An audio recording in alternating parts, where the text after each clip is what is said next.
Welcome to the Play Ed 3 podcast. My name is Rick, and as always, I'm here with my amazing co-host, Tisha. Now, before I kick into this episode, one thing I want to bring our listeners to is we have a new newsletter called the Press Play newsletter, which has launched just last week. So if you want to learn, grow, and play together right to your mailbox, just go to www.played3.com where you can sign up to the newsletter. Issue 1 went out just last week. And Tish, yes, I know that I've asked you this question last year, but the new year of education starting, I think I asked you something along the lines of what's something that you remember back then, but what message do you have for new, current, veteran teachers as we move into 2026, 2027 year of education? My advice for teachers this year to try to avoid burnout, which is try is the, that's the underlying word. 1 moment a day for yourself. That has nothing to do with your kids, like your personal children, your students at school, your teachers, like nothing to do with any of that. And so for a lot of people, including myself, I will tell you, I struggled as an educator to not always pour into everybody else and to take a moment and pour into myself. So that is my challenge. That's what I want every teacher to do 1 time a day. It doesn't matter for how long as you are pausing and taking a step back and pouring back into yourself. I think it is huge, but is one of the hardest things to do for teachers. And I know that from experience. So if you need an accountability partner, I will be that for you. Yeah, Tisha will be there. So just DM her if you're feeling burnt out or need some assistance or anything. You just drop her a message and give her something to do. So we've got a special guest today. He is an educational broadcaster, founder of TeacherCast Educational Network, author of Impact Standards, and a former orchestral conductor who now helps districts build the systems that make technology actually work in the classroom. Jeffrey Bradbury, welcome to the Play Ed 3 podcast. It is wonderful to have you here. Do you want to go? I just gave you a very, very short description. I know there's so much more that our listeners will benefit from hearing about your background. I have to say this before he even intros himself. Go on, Tish. You have done so many things in your life. And I'm not going to ask you how old you are, but I think that you probably have a whole nother half plus of your life to live. And you have done so many things. Is that internal motivation? Was that always there for you? Like, tell me what your personality is to get all of that done and be sitting here hearing it. Basically, somebody could do an auto bio of you and it'd be huge. Tell me. Well, first of all, thank you so much for having me on the show. It is a pleasure to be on. I am a founding subscriber of your newsletter and love the work that you guys are doing. See, now you have me thinking about things. Growing up, my grandfather was a Eagle Scout. He was a prison guard. He was a woodworker, a masonry. Like, he was one of those. You name it, he did it. He built a dark room to do, remember, photography. Like, he did that in his basement. He had the wood lathe, and he had the drill press. He was taking blocks of wood and creating what they called ball and chain, where he actually had to carve out all this different stuff. Yes. He was making neckerchiefs. I just basically looked at the guy and said, he's the one that had all of these different things going on. I've always looked at myself and said, what would he think of where I've turned out? And when you're looking at, music teacher and dad and 3rd generation Eagle and podcaster and music stuff and triplets and all of that stuff, it's been fun. We're just, I hope I'm not even halfway there yet. I was going to say, so just kind of speaking from experience, Rick and I have had this conversation before, because I am kind of at the point in my life where I went, okay, I've done all of these things I said I was going to do. And now I have this whole other half, and I haven't made my new list. So is there anything on your list that you are hoping to achieve that you haven't yet that nobody would know about? It's an interesting question. And I've been at that point where, okay, where are you? Right. We're all at that point. You mentioned as far as like, we're starting the school year. What do you do? My answer to myself right now is you turn around, right? And so I'm making a goal for my year of you have to turn around, and because somebody's behind you and somebody needs that help, or somebody needs that arm, or somebody needs that advice. I just came back from 2 days in Atlanta. Went down to the Google headquarters. We were getting together to talk about the new Google AI series, and it was all for the GEG leaders. And I kind of felt weird, but like in the opening keynote, someone was like, and that's Jeff, and he was here in 2012. And if you have any questions, go ask him and go do that. And I just said, okay, if that's where I am, then I know the people who turned around for me. Yes. It's now my turn. And, we're all still moving forward. But when you have people that come up and they go, okay, how do you do this? Yeah. And that's what the podcast is all about. And that's what the book is all about. And that's what that's just the day-to-day is. And so I guess a long way to answer your question is my goal right now is to turn around. That's so good.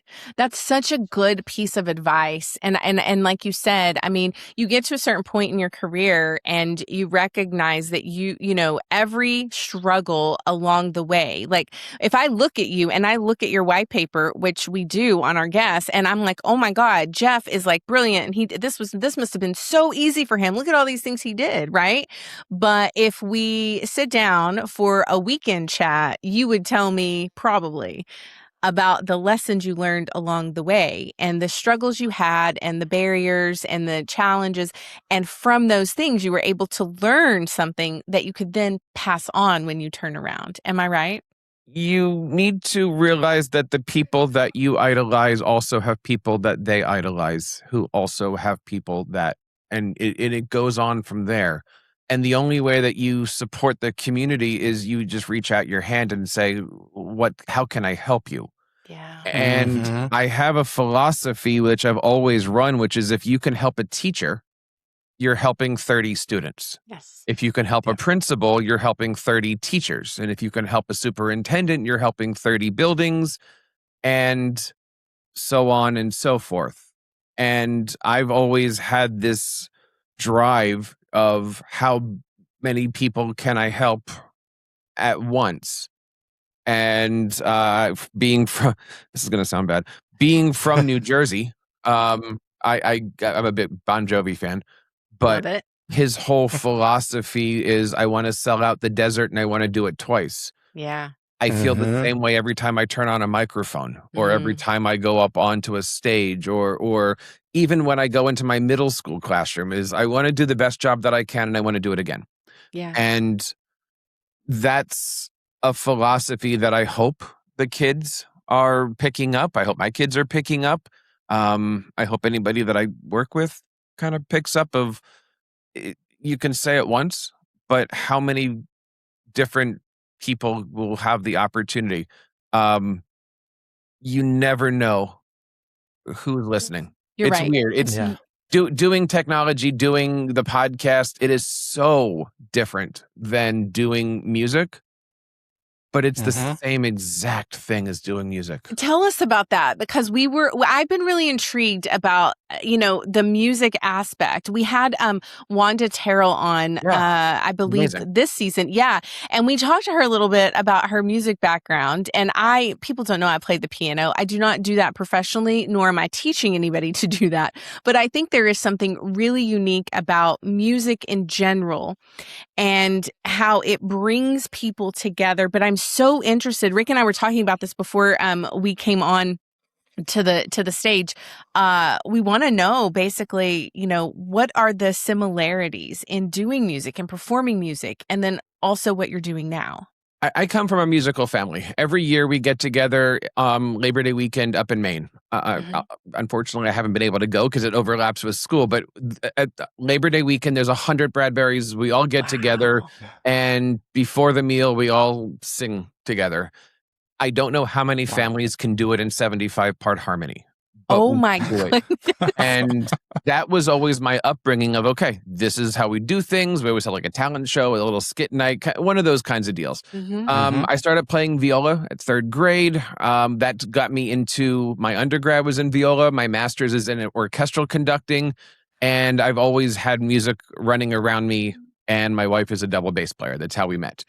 And having a performer background, having a performer drive, you're used to working really hard and you're used to having a goal. Like today I'm going to learn a little bit and a little bit and a little bit. And then there's the performance. That just translates into lesson 1, lesson 2 assessment, right? Like it's the same concepts. But when you're on the stage, you have this feeling and just to back up a little bit, I've done symphonies. I've got about 20 operas under me. I've got about 20 musicals under me. I've Carnegie Hall performance. You don't know you don't know how to sweat until you've stood on the very stage that the greatest have, right? And turned around and seen that hall. And I did that with my high school kids. So I brought my students on and just watching them. But the point is, when you're done performing, you turn around and people are acknowledging you. When you're doing a podcast, you don't get that, right? When you send out a newsletter, you don't get that. And when I was living near Philadelphia, New Jersey, and conducting all over the place. I was conducting operas and stuff in Manhattan. I had an orchestra in the middle of Pennsylvania. It was all these different things. You're used to do something and get something. Like I do this, you clap for me, or what? The gratification, right? Yeah. When you're in the world that we're in right this very second, you don't know, right? Because somebody can listen to this in 6 months. Somebody can listen to this in a year. Sitting down a couple days ago, and I hate these stories because it's just not me to talk about these things. But I was sitting down at lunch and this lady comes up and we're just having a conversation and we're sitting and we're talking about some stuff. And she goes, okay, I just have to tell you. And she goes on to the story of, I heard your video. I did this. I did this. I did this. And then she ends with, and thank you. And I'm just going, oh. Yeah. Because you don't see, you don't feel, you don't, screen shuts off and you're like, publish. Yeah. And it's a weird Isn't thing it similar? Isn't it similar to when I was teaching, like in the classroom and you're pouring everything into these students and then they move on to the next grade and the next grade and the next grade. And then there is a point, usually somewhere in their adult life, I did it, right? Like with my teachers, that you hear from them and they'll say, you did this one thing on this one random day in May in front of the cafeteria and it changed my life. And I'm like, I don't remember anything about that. But that goes back to what you said, which is show up every day and do a great job and repeat, because you never know what moment of that day is going to change people's lives. And we experience it. I know you do as well, probably like your story. We had a guest text us actually randomly months after a podcast was published and pushed out. And she said, I want more of this content. Like I want to hear from more of these people about teacher self-care and burnout. And I want to hear more about neurodivergence. And I started thinking, showing up consistently. And your grandfather was doing this. Yeah, I mean, I can hear as you talk about him. Rick and I and Dr. Fonz, we've all talked about how someone in our family, usually dads or grandfathers in some way, have shown us without even telling us how to show up with this work ethic and this show up consistently and put all of your passion into it and help people. And I just think that your entire portfolio, your life portfolio, Brad, really showcases that. It is not it is astounding what you've done. And honestly, we're not even done, but I can't wait to see what you do next. I'm looking around for tissues right now. But going back to what we said, the goal is to turn around and help out, but you still have to look forward because somebody needs something you haven't thought of yet. Yeah. And that's where you have to go, okay, well, there's a balance. Yeah. But okay, somebody out there is standing up and going, yay, and good job. Like somebody out there is going, okay. And that's awesome. And we've all run into our kids that come back and they go, thank you. Last year, I took my family to a football game in my local school district against my current school district. Yep. Right. And I did that for many reasons, but I ran into some of my high school kids that I taught when they were in middle school. And I just asked, like, any of that stuff that we ever talked about, like, are you using it? And they all were like, oh my God, like, thank God we had you. Yeah. You don't teach for those moments. No. And you don't know if you have those moments. And yeah, some of those kids were the ones that I just couldn't wait to get. But now that they're grown up. Yes. We're all here for a reason. Absolutely. We're all here. I mean, when I started off, and it's still there in my head, but the top of TeacherCast.net always said a place for teachers to help other teachers. Yep. That's all it's ever going to be. Yeah. And that jumps back into the Boy Scouts of do a good turn daily. Yeah. Like every day, do that. Be a place. And when I say a place for teachers to help other teachers, I want you to come on the show and do something. And so somebody can learn from you. Yeah. I'm just the conduit for what makes it happen, which is the conductor coming out. I'm just the guy that waves my hand. Yes. But my job is to take what Beethoven wanted and share it, change it, manipulate it, chew it up a little bit, and get these musicians. The fun part about being a conductor is you have to realize you're the only one on stage that isn't needed. And you're facing the wrong direction. You don't have to be on that stage for them to move their bows and trumpets, and you're not needed there. So what's your job? Your job is to be the fulcrum. This is so good because that is a question in a second here, which is what's the job of an instructional coach? Yes. You need to understand the philosophies of the apps and the thises and the that's. And you are the fulcrum for how the teacher and the student are. So everything, I feel like a TIE fighter sometimes, if you want to do the pop culture reference. But sometimes you're flying and your wings are like this, and sometimes you're flying and your wings are. But you are the fulcrum that has to take in, interpret, and then spit out. And if you do a good job, nobody realizes that you're there. It's the silent work, right? Like I in those roles, I was an instructional technology specialist for 13 years. I think one of my gifts actually is doing exactly what you just said, is taking all of that and sort of chewing it up and redoing it and saying it a different way and teaching it a different way and thinking differently and giving it to the teachers. But at the end of the day, it's so hard to measure that. But you and I both know that work, that silent work, is to get them to where they don't even need you anymore, right? Like that's the goal. You want your students to do that as well, which is really fascinating because I want to ask you this. You say something about to the effect of teachers are a business of one. And a lot of teachers that I worked with would get to a certain point and feel like they were sort of done, like they weren't going to move forward in their technology knowledge. They were like, this is it, or I don't see myself doing anything else. They have difficulty seeing their value. So I want to ask you, how do you really coach teachers to see themselves as that conductor, to see themselves as being able to be bigger than they think they are, I guess?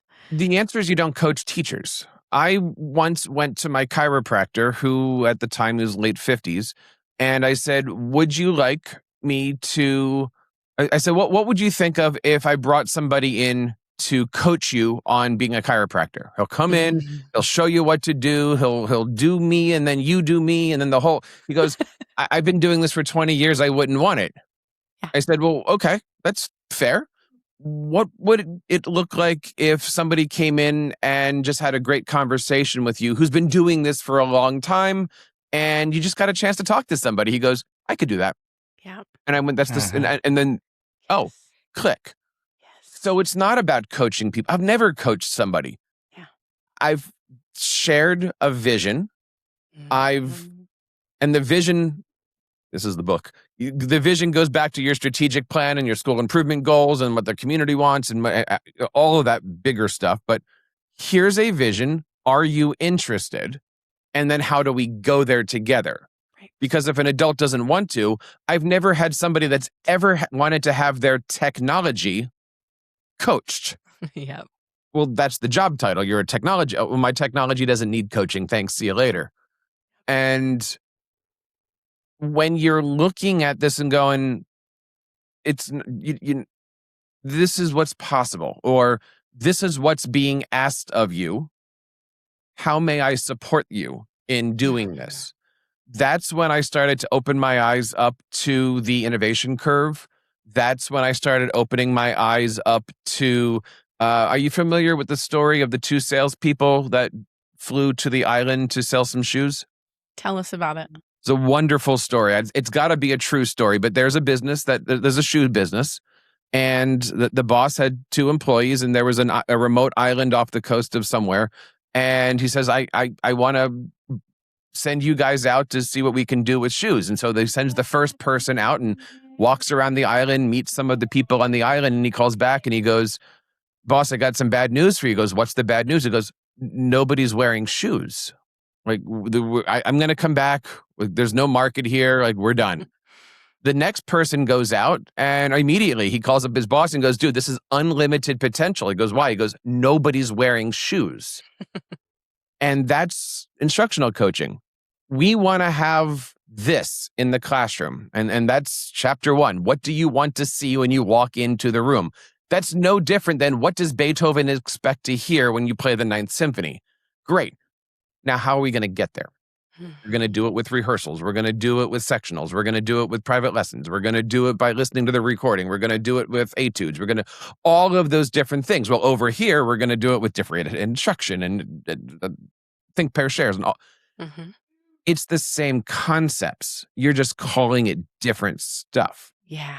And so when we in teacher world get together and we talk about differentiating and sharing and turn and talks, I'm going, that's rehearsal strategies. Why isn't everybody just, it's rehearsal strategies. Mm-hmm. Mm-hmm. So the book is half, here's the music concept, and then here's the technology educational concept, and here's how you mash them together. Mm-hmm. And I don't even remember what your question was. I was asking, like, I mean, no, it's good. Everything, that was a great story, by the way. And I think it really showcases the different perspectives that you can take on something. I think it's really important for people to understand. Rick and I talk about that a lot. We have an episode all dedicated to how the Brits say certain things and how I take it as an American and what Americans say and how they take it as Brits and how that isn't how it is intended. But coming together and having those discussions, I think is just so powerful. I wanted you to talk just a little bit because you obviously have built a brand for yourself and a business while you've been doing all these other things also. Teachers are the business of one.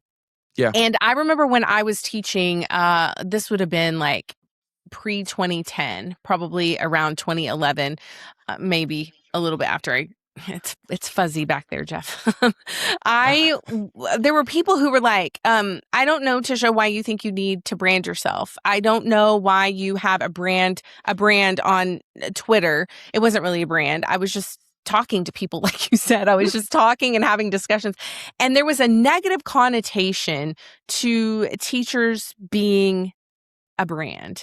Yeah. And I know there's a lot. It has grown so much since those days. We've talked to Dr. Will about it a couple of podcast episodes ago. But I want you to talk a little bit about teachers being the business of one and what that looks like on different levels. You're obviously all the way up here and you've built your brand over many, many years, right? Same thing for me. I didn't intentionally create a brand and then it just sort of happened. There are some teachers who are very anti, I don't want to be a brand, but wouldn't you say that every teacher is essentially creating a brand within their own classroom? They have to. Yeah. And that's what's going to make some students say, she's my favorite teacher. Yep. That's what's going to make that person stand out. That's what's going to make that, I mean, I've got students that I'm LinkedIn connected with that I had in middle school. Now, obviously not until they got older. Yes. But the point is, why? Right? Why do we connect with certain humans? When I look at the fact of a teacher being in the business, for one, we can take that in many different spots. When I walk into a classroom, I'm a teacher of every single student. I'm responsible for that. And I got to make that connection. And I got to figure out as soon as I walk in there, who, what, where, when, for everybody. But that's rehearsal techniques. That's no different. And if we're in a PD session or a keynote, you need to figure out who those people are and how do you get to all of that stuff. I'm the first to tell you that everything that I did building TeacherCast was wrong. And I wouldn't change any of it if I had to start again, but I also wouldn't do it again the same way. It took me 2 years to put my name on my website. And that only came about because I was at an ISTE and we were at some social mixer and somebody came up and said, "Oh my God, I heard your voice and I didn't know it was you but I hear you. I listen to you all the time. I just didn't know who you were." That changed me a lot. That's what went from welcome to the podcast, we're going to talk to my guest, to welcome to TeacherCast. My name is Jeff Bradbury. Today, it immediately put everything into perspective of, oh, okay. But that's also the confidence thing. And that also comes from, and I'll say it again, when you're the conductor, you're on the stage facing backwards and it's not your orchestra. You're waving your hands to Beethoven. Yes. I'm waving my hands to you as my guest. Yeah. It's not about me. TeacherCast has never been about me. If I was to help you create something, and I talk about this a lot, I would tell you to go get your name as the domain, not teachercast.net. Yeah. Yep. And that's an SEO, like, now that you know more about Google search, like all of those different things. I would also recommend you put something that is evergreen, right? TeacherCast is what? Teachers broadcasting. Great. Well, now I want to talk about Google. What does TeacherCast really mean? I don't know. So now I've also had to, if you go to yourdigitallearningcoach.com, that's more where I am, but nobody knows it. That's more of where I am. And that takes you to my specific instructional coaching stuff on TeacherCast. Because everyone says, "Oh, I've heard of you. I've done this." But great. As long as you know where to find stuff, I don't care about myself. As long as you know where to find things, and as long as Google knows where to find things when you ask it, and all of that stuff goes on. I love talking to teachers, especially podcasters and content creators, about this journey because there's so much out there. I love talking to teachers about their LinkedIn profiles. I love talking about, bios. I love talking bios. People make bios wrong every single day. Soapbox. When you put a bio on your website, do it in third person. Yes. Yes. I think doesn't know who I or me is. Such good advice. And then I was also thinking, as you were talking about grab the domain with your name, I was thinking, I wish I had gotten tishaponcio@gmail.com at some point. Yep. But I was just like you. I wasn't thinking through that. It was the same thing with my Twitter. I randomly on a Tuesday was like, I'll be Texas Tech Chick on Twitter, not expecting anything to come of it. And then thinking, well, dang, I really should have made this at Tisha Poncio. I did it later, but yeah. So I have my name as a domain, but at the time I purchased it, the only thing available was JeffreyBradbury.com. And nobody knows me as that. So they're thinking it's the wrong thing, or it's, and it was only a few months ago that I got a Google GoDaddy alert that says this is available. So I snatched it. Now I have Jeffrey and JeffBradbury.com. Amazing. But my side email, I'm not going to say what it is, it's similar but slightly different. Sure. Because like you said, the real one is gone and somebody else owns it. Yeah. because of all of that, my kids have their domains now. Yeah. And I was able to get pretty close to what their normal names are. 1 or 2, I had to use middle initials, and that's just a thing now. Yeah. But at least they have them. Yeah. Mm-hmm. And, you guys, you've been with me from the beginning. If you go onto Twitter, they are at Edu Triplets. Like they've been branded. They've been doing this. The world knows them as the Edu Triplets, and that's what I call them too sometimes. Yeah. But having your own personal identity. Don't you think? I think that's really important to really. I've been thinking about this, and I was thinking about it before you even, I think, scheduled to be on this podcast with us. But I was thinking, so often we get lost in those job titles, in the places that we're working, and that becomes our identity. And it kind of goes back to what Rick was asking. Like I was saying, you want to go there? Yeah, don't forget who you are, because who you are is what is going to go with you through the rest of your life.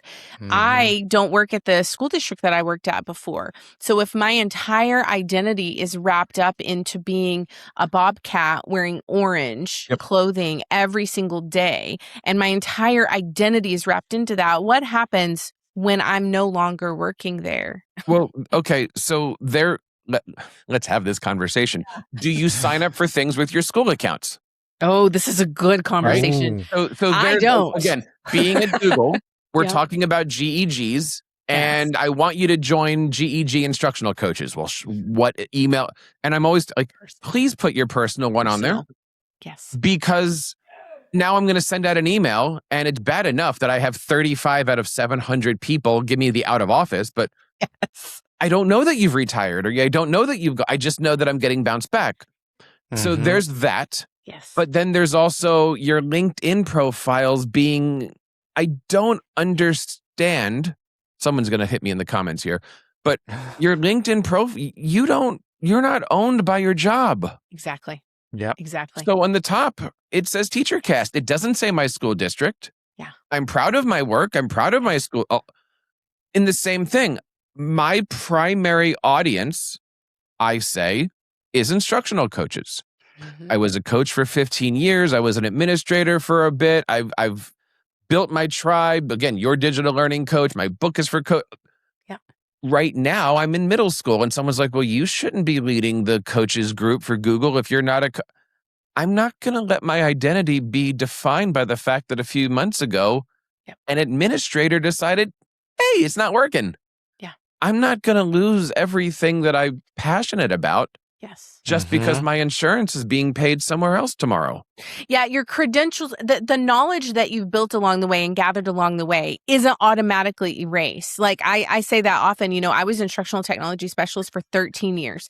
You should expect when I show up to any conversation that I'm going to be bringing that knowledge with me, and I'm going to come look at your product and be a little bit, probably a lot, critical of what you're showing me, because I was the one vetting tools for so long. Just because I don't do that anymore doesn't mean that I'm not still doing those things in my day-to-day. So I do think that's a really incredible point.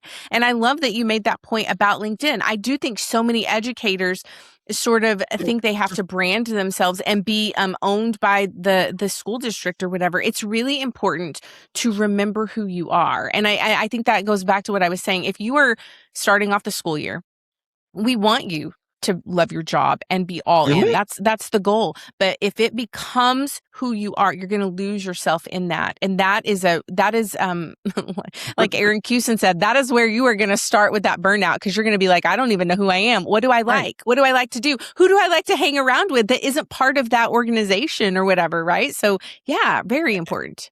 And it's not just anybody. Yes. Why would you, if you work for company X, why would you change your LinkedIn banner to company X? Mm-hmm. Mm-hmm. They'll get rid of you tomorrow. Yes, they will. And what's funny? You want to be the best programmer out there who currently is hired by this company. Yeah. Yeah. Yep. And then the company can go, yep, I got that person. And you do the sports analogy. I like the Phillies. Don Mattingly is the current interim manager of the Phillies. He's amazing. But he can't hit a home run right now, so why would I listen to him?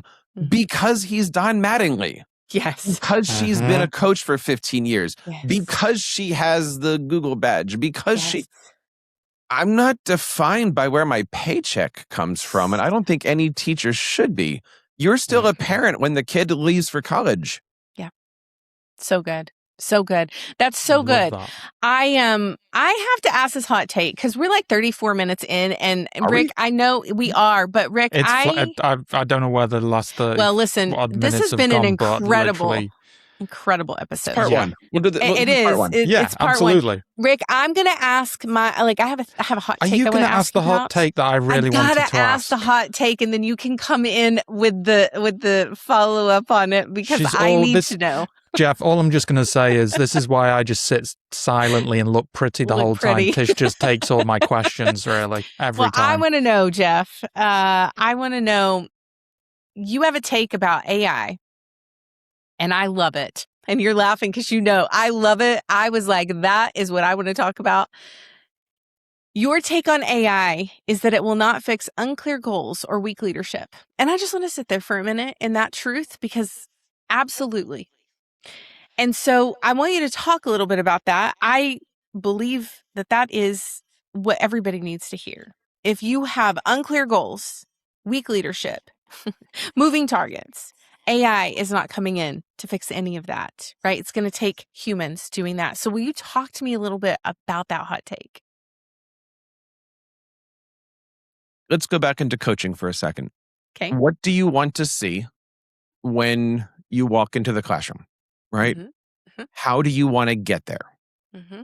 That's where AI comes in. AI is not going to tell you what you want to see when you know this. Mm-hmm. AI is going to help you get there quicker. It is the tool. I am proud of the fact that my book is 95,000 words, something like that. And it was 99% written before ChatGPT. These are my words. Yeah. But the book cover, be honest with you, I got some help with that. Because I'm never going to be able to hit that. I knew what I wanted. I knew what I wanted it to look like. Yeah. I knew that there was going to be a puzzle piece in the middle, and that puzzle piece is special, and it's important.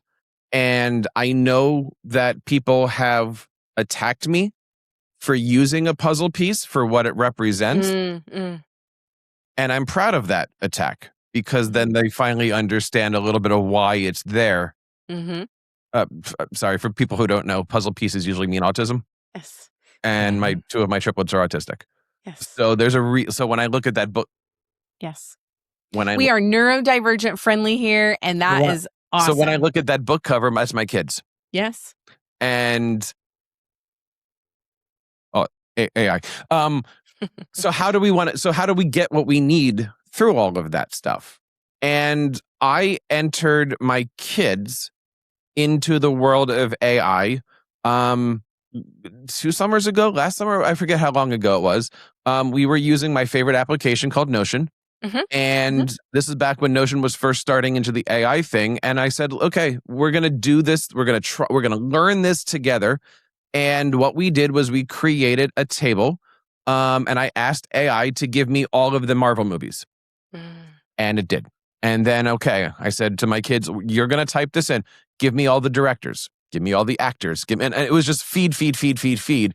And then as we were going through, we opened up a Notion page about the Avengers.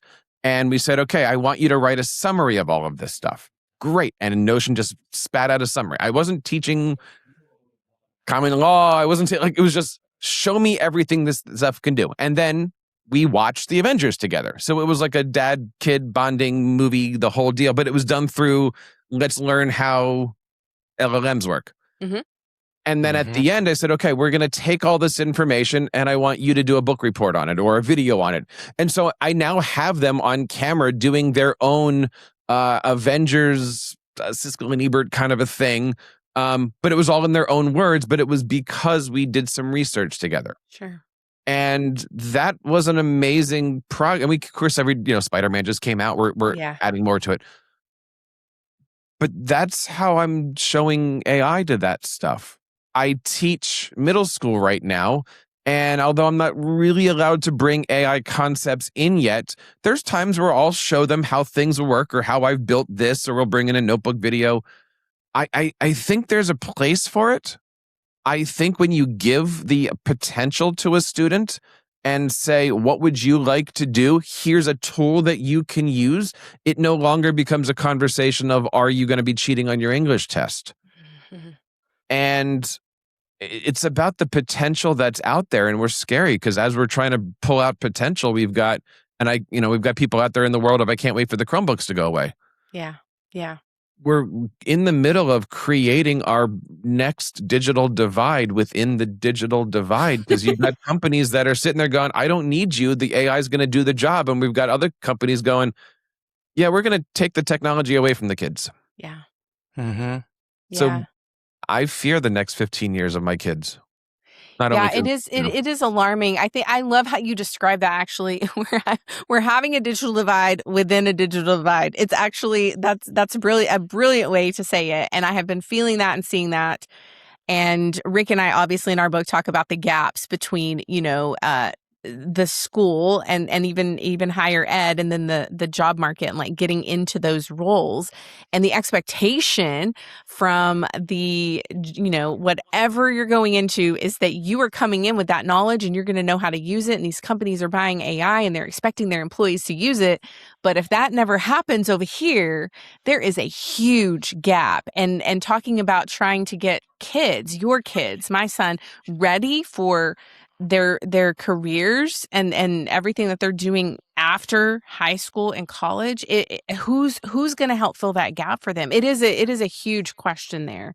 I love that you are very adamant about AI isn't fixing unclear goals, weak leadership. You're showing how to really use it as a tool, and teaching everybody. Really, you're teaching everybody on this podcast how to go through that process and utilize it and not be afraid of it. I know Rick has some questions. I saw him perk up when you said Notion. Oh yeah, I love using Notion. Just use it for absolutely everything that I do in my day to day. It's like, I don't know what I'd actually do if I didn't have Notion.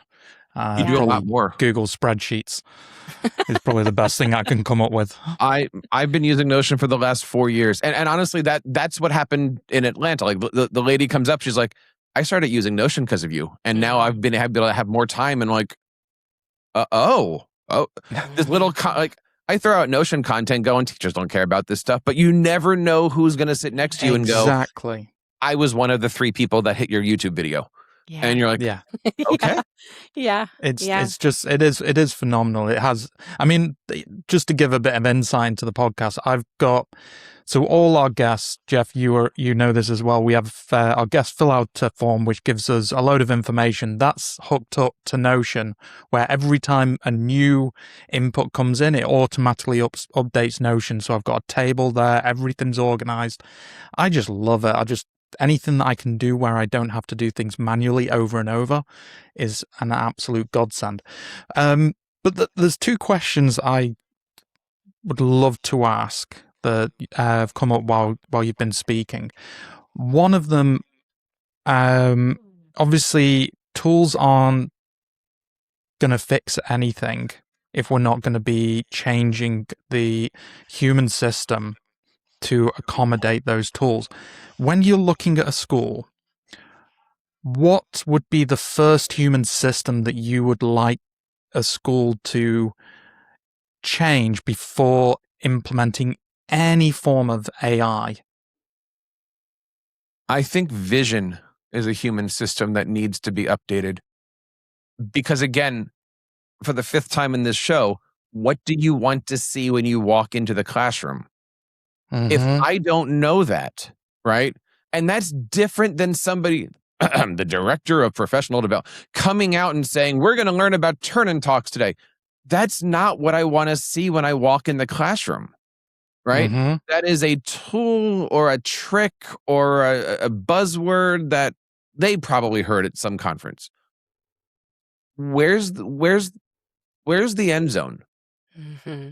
You want to do a running play? Great. You want to pass play? Great. You want to go left? Great. You want to go right? Great. You want to, That's the creativeness of the teacher. No different than just give me the baton, right? Just give me the baton and let me get there, right? And you need to have a strong vision. This is not a commercial, but that just keeps going back to the book. Like, it starts with, once you have your strategic plan, now open chapter 1. But if you don't have a strategic plan, my book is useless to you. If you don't know where you want to go, then the why doesn't matter. Yeah. Right? I'm going to plug another friend, Barbara Bray, if you haven't had her on yet. Know Your Why was such a good book and such influential on me finishing mine for a variety of reasons. And she's such a wonderful human being. Yeah. But having the vision of why, and we're all sitting here at the moment where the superintendents are going to get up and say, welcome back to class. Great. What's the why? Why are we doing, not your why? I don't care about your why. Your why is to make your board happy. What's our why? And our why is, those kids are only going to be with us for a year. Our why is, we're never going to have another today. Yep. And our why, and that's why I don't teach technology. I teach resume skills, and I teach web design, and I teach branding, and I teach brand kits, and I teach marketing, and I teach, it happens to be called digital media. Yeah. But I don't teach a technology course. I want my kids to come away answering the question, tell me about yourself. Yes. And I do that for 45 days over 2 semesters, and I do it again. And if they can leave saying, tell me about yourself in visual, written, verbal, coding, AI, then okay, maybe they'll get to the next question on the job interview. Absolutely. If they can't do the first one, then I've not done my job. Absolutely. Yeah. That's so good. I absolutely love that, because just a bit of background from my side, Jeff, just to get you up to speed. My full career has been focused on product design, product development, product management, everything. So I do a lot of user research, understanding what the problem is and how we best kind of tackle that problem in any product that I'm working on. So when you're going in with an idea and an understanding of that thing, and understanding why you're wanting to fix said problem, you have that guidance that can be then passed on to everybody in the team. Because I can't go to an engineering team or a product manager or anything and say, we should fix this, and they're going, why? What are we looking at this for? It doesn't seem important.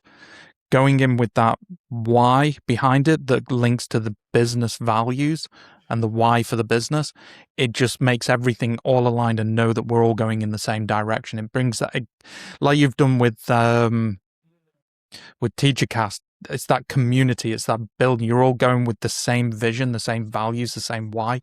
And yeah, anything like that is just, I'm always very passionate about these areas. Tisha knows what I'm like, and she'd always tell me to he does sometimes, because I go over and when I have ideas, I'm like, he'll go, okay, but why? So I'm used to that. What's the purpose? I think what's interesting about what you're saying, though, both of you are saying this, and I want to bring it back to the classroom and just kind of wrap this in before I get to go to my juice box. Can I ask one question before you go into juice box? Sure, as well? Sure. I knew you would have another one. I'm very curious about. Well, I just want to make this point. If the teachers don't know why, they can't walk into their classrooms and be able to lead their students, because if they don't know why or where they're going, they're not really leading their students. And the students are coming in expecting someone to know the why and being able to ask that. Think about students coming into, I remember in my classroom, like, why am I in this forgot what it was called, it was a CTE class. Why am I in this class? And I was able to answer that in like a 30-second. You are going to walk out of here with everything you need to know. So here's how you do that. I'm coming up right now into 3 days of teacher prep. And on Friday, we do the open house where all the 6th grade parents come in and they're all nervous. And they kind of walk into your classroom and like, you're on. Yep. I use that as my intro. Hi. Yes. It's called technology, but because the parents are always like, you like technology, you're going to love this class. Tell them the technology they're going to learn. And I go, I don't.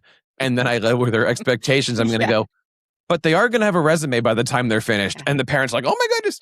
You know, it's funny. Those are the ones that are behind you for the rest of the year. Oh, 100%. Those are the ones that you're just like, yeah, remember when we talked in August and I said that they're going to have to make a website all about themselves? Like, didn't do it yet. Yes. Okay. Because suddenly you put I'm here to help your kid get employed. Exactly. Yeah. That's exactly. I'm here to help you get the kid out of the house. Yes. I know they're in 6th grade. I know they're in 7th grade. I know they have an IEP. I know. I get it. And now I throw on, and my kids are in 7th grade too, right? Yeah. So I still play with that one. Sure. But no, I'm not here to teach your kid how to go. Like, what? I'm not here to teach your kid. I have no business teaching your kid typing. What typing activity? I don't know. I've never used a typing activity. I just type it like 300 words a minute because I decided that's what I wanted to do. They're going to learn to type because I don't shut up. 300 words a minute is awesome. Rick, go ahead. I love it. I absolutely. Well, this one's a little bit more personal for you. So obviously, you've mentioned you have triplets, which, I mean, for all the things that you've done to have triplets, you really have got your hands full on that one. I didn't do a lot of triplets, I'll tell you that.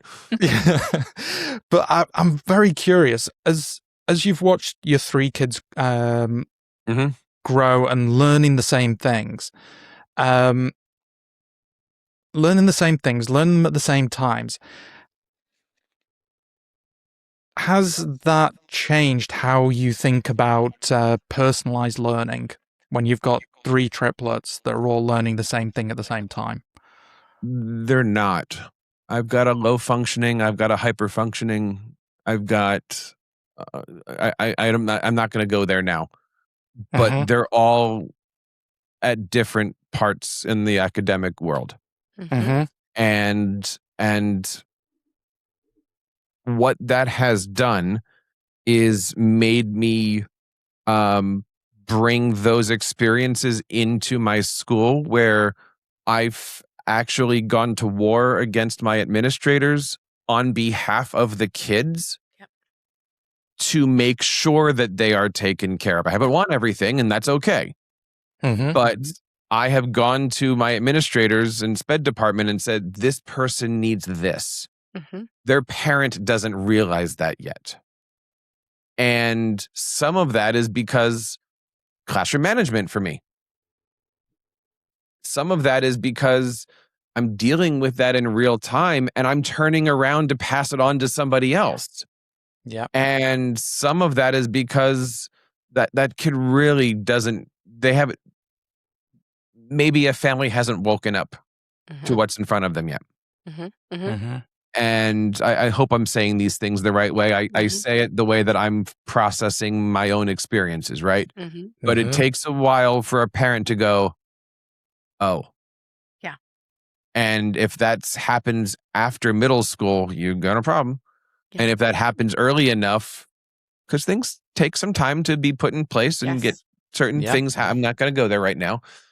So stop me, Tish. But well, I was going to go there. I was going to go there for you because I just being late diagnosed neurodivergent. And I will speak to this because my daughter is now 21, almost 22. For years, I was a teacher accommodating students. And I was like I could see it, did not knowing that it was my spidey senses, knowing this is coming. And I don't think people know. So I'm just like you, I want to, it's going to take teamwork, right? To make this dream work for the student. But my daughter was coming to me personally and she was like, Mom, I'm pretty sure I have ADHD. And I was thinking, oh, well, if you really have ADHD, then surely someone has caught that because you're at school with teachers. See, I was a teacher saying that because I was doing it, right? I was the one kind of doing those things, expecting that was happening with her. Fast forward to just 3 years ago when Rick was the one that said, Tisha, you have ADHD, you're a neurodivergent. And I was like, what? So I went through that process. Thank God he said something to me and I went and got tested. And now I'm looking back going, well, if she would have had a little bit of support, if I would have been able to advocate for her back then, if I had known, right? Like, so I think doing that is so important. And I think when you aren't living with that you have that experience with your kids, just like I do with Jace. He's a childhood cancer survivor. He is on a 504 plan. I will talk about this publicly all day because that chemo affected certain things for him. And I need him to learn how to accommodate for himself and advocate for himself. And so I have to be able to teach him that. If the parents don't know how to do that, like me, I was hoping that there was an educator who was catching it, right? And so usually parents are thankful, but it takes a village. And I think it's really important. I'm the same way.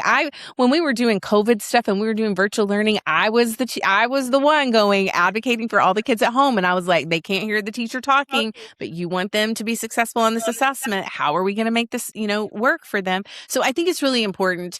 The advocacy part is really, really important. And I think for you and I probably, and I'm just going to speak for you because I think we probably align on this, our lived personal experiences are definitely giving us a perspective inside of the classroom with all the other students. And we are going to take that forward. And I just think there are some leaders and some teachers who have not lived that. So they can't possibly understand it. And they may be critical of us for that. I got criticism for that for sure. But I am no stranger to criticism either. So I want to move us into Juice Box Confessionals because like always, our podcasts, our guests are so incredible. I never want the hour to end with them, but I want to move on and ask you this question. This is going to be a hard one, I think, for you. Uh-oh. Okay. So just to remind the audience, our new listeners, our old listeners, if you're not new, you know how this goes. And if you are new, this is Juice Box Confessionals, where I will ask our guests some super random questions at the very end of the show. They have no idea what I'm going to ask them, but we're going to do a little rewind back because this is the Play at 3 podcast. And we can talk about super serious stuff all the time, but I am definitely going to make sure that there is some play involved in here, despite what Rick tells me. Oh my goodness.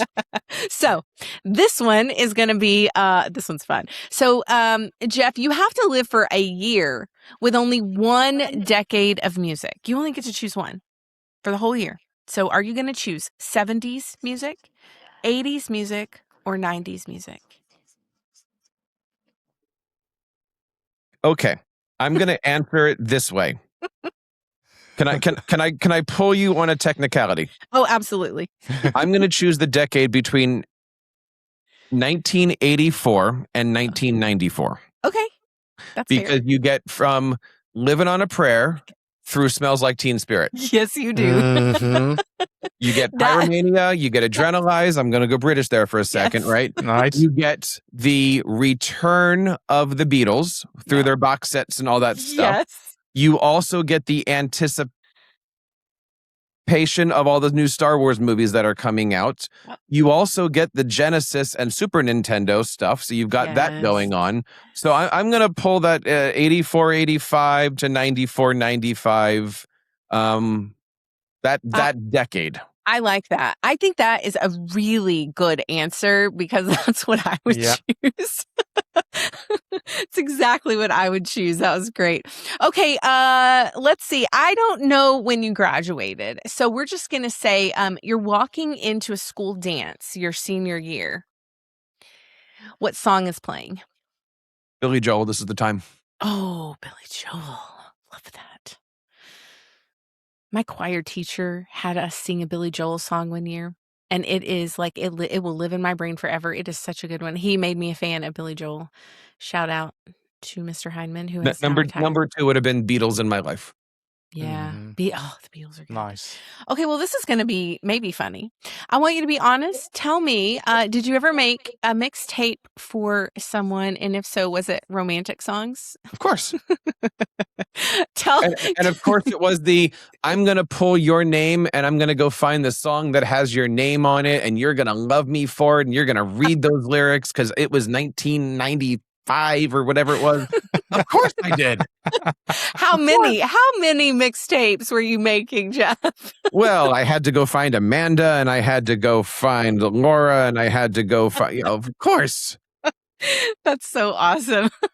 Music teacher, come on. I know. That's what I've pulled a lot of these music questions because of that for sure.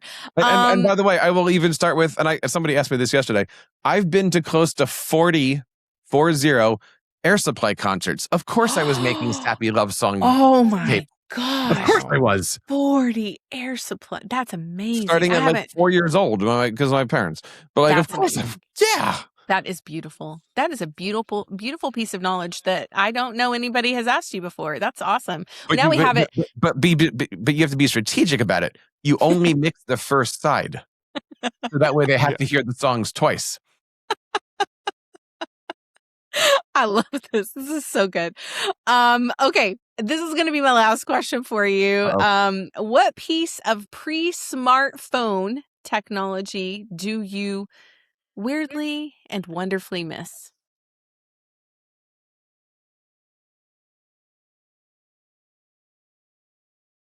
I used to work at Staples.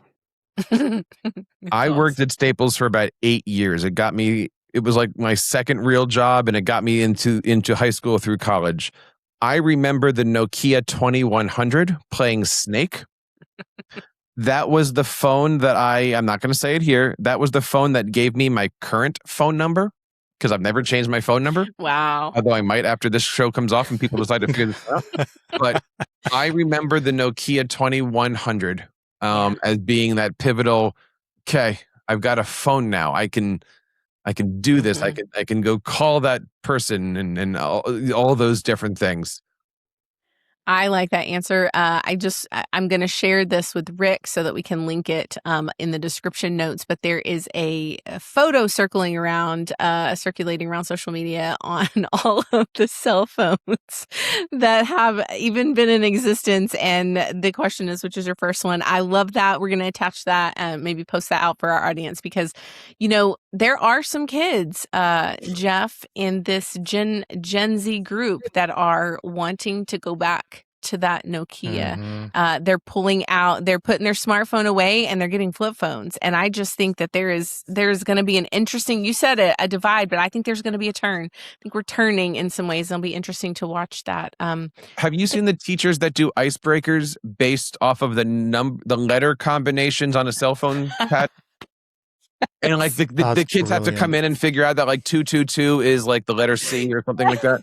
That's amazing. That is a great activity for your students. That if you're doesn't listening, work in middle school, but that works at an ed camp, by the way. Yes, for sure. It's fascinating to me, the things that we experienced and remember. And when you start talking about it with them, they just think that you're wacky. I saw a TikTok where the mom had the phone and she had the music playing in the background so she could make her voice, her little voice message. And her daughter was beside her and she was saying her little spiel and let the music play till the end until like the cut. And then she closed her phone and her daughter thought she was like so crazy. Like, what are you even doing? This is so cringe. But I mean, those were the fun days. We still have to explain to people how a voicemail system works when you set up your phone. Like, why? Oh, good times. Jeff, you have been such a pleasure and it has been such an honor for us to host you. I hope you'll come back. This is part one. I want to hear the other. Let's do the rest of the questions. Go into the next bit. Yeah. And by the way, you guys are amazing hosts, and the live audience just wants to say thank you. That's a first. We love that. I have chills. I have chills now. Love it. Well, Jeff, if anybody wants to follow you or get in touch with you, where's the best places to reach out? Look, let's face it. It's the beginning of a school year and teachers are looking for the best resources, but they're looking for them all over the place. How can we create one simple location? That's the mission and goal for TeacherCast. How can we put together the best audio, the best video, the best tutorials, but not only do it in a silo, but do it with everybody's help? If you go over to TeacherCast.net, you're going to find all of my blog posts. You're going to find all of my videos, my tutorials. You're going to find hundreds of pieces of information on instructional coaching. We've got a whole Google, Microsoft setting. You're looking for it, you name it, it's there. If you're looking for Notion, I've got some great stuff. So TeacherCast.net is the answer. I'm always happy to come out and work with your school districts, work with your conferences. My personal site is jeffbradbury.com. Amazing. And those links will be down in the description below, so please go check it out. Jeff, thank you again for being on today's episode. If you've enjoyed it, please give it a thumbs up. If you've not subscribed or following us wherever you are listening to the Playhead 3 podcast, please do so. It helps us massively. And until next week, we'll see you then. Bye for now.